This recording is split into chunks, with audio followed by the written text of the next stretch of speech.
Gutom na guys, kaya mahuman.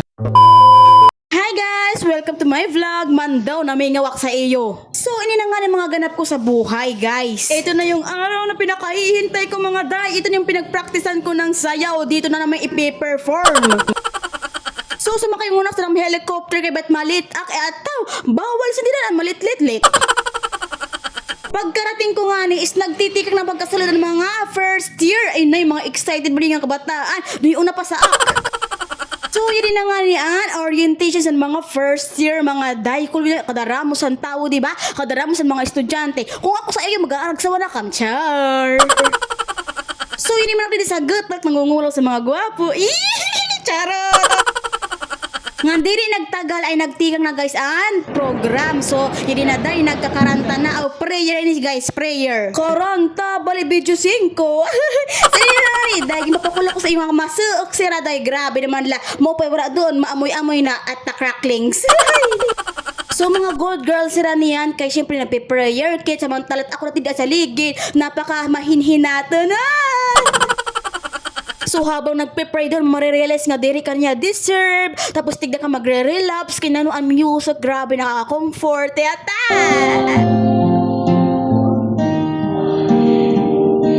Separate department, but surely every student of UEB PRMC will cherish. So naputo na at magre-relapse kinagtikang na ang program mga day. Nagtikang na maglata-latan mga MC. Then pagkatimas ito na is kami na mga day gintawag na naamon grupo kay magpe-perform na kami sa namsayaw nga nakakaiba.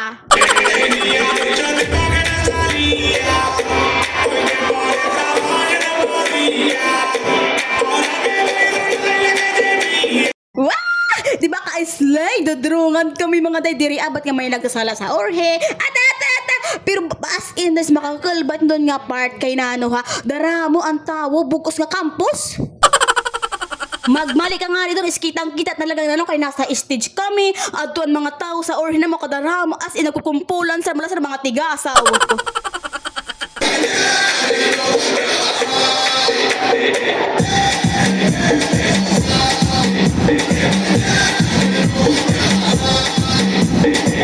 Then, pagkatimas sa namsayaw dahil is naghulat la kami mga iba-iba pa na mga magpe-perform sulat sini may kanta. Siyempre, diba? Ang mga estudyante dapat giguguhos ng talent. Ano bang talent mo? Ilabas mo na yan. Kung talent mo magmahal kahit may iba na siya, talent na ito. Iguwas ito. Kaya kakaiba ka, unique.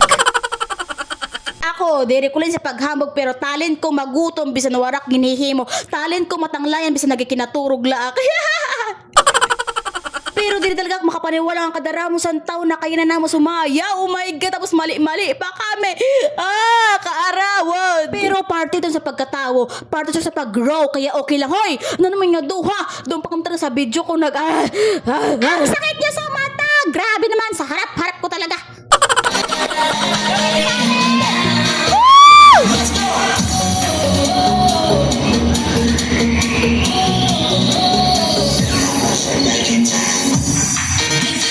Wow, nalimutan ko dahil nito duha kanina pakapanood ko siya sayaw. Grabe naman day kagbabaysay as in ang kara kasi mga Stephen tapos ambot.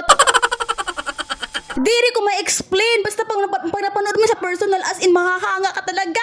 Plus, may akong classmate kaya naman cheer na cheer up doon. Oh my God, Jinwell. Woo! Ga-hire ko siya parang sayaw la. Sa bar. Tawa basta itong day. Matindi nga magsarayaw nera. Dinanong naman sa naman istorya sa na-classmate. Kauyam naman sini. Kung magiging binisira na sunong bias doon ito naka-red. Ay, duhaan na red. Nano ba ini nga tawo nga nagbe-voice over sa tawo na nga ni change topic. Ito ay pinabagatang tuklas. Bagong karanasan, ating sasapitin, tagumpay at hirap sabay nating angkinin. Proud to say na classmate ko lang ito nga nag-spoken mga day. As in, pag halimbawa napabatian mo ang kanya buong pyesa, as in buong buo, as in, mapifeel mo talaga ang kanya karuyag signo. No? Proud to say, he's in!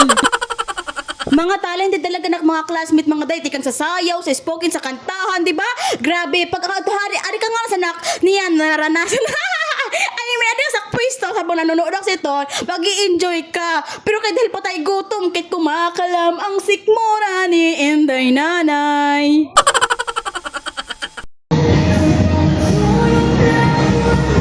Nagre-relapse si Inday Nanay kay ginugutom na. And bago ko video hinga niya ako pa yung pag-video pero siya man ngayon nakaruyag mag oh my god man daw ligid-ligid kay ano nakaruyag videohan. So nagakauli ng iba. Ikapodak niya. Please.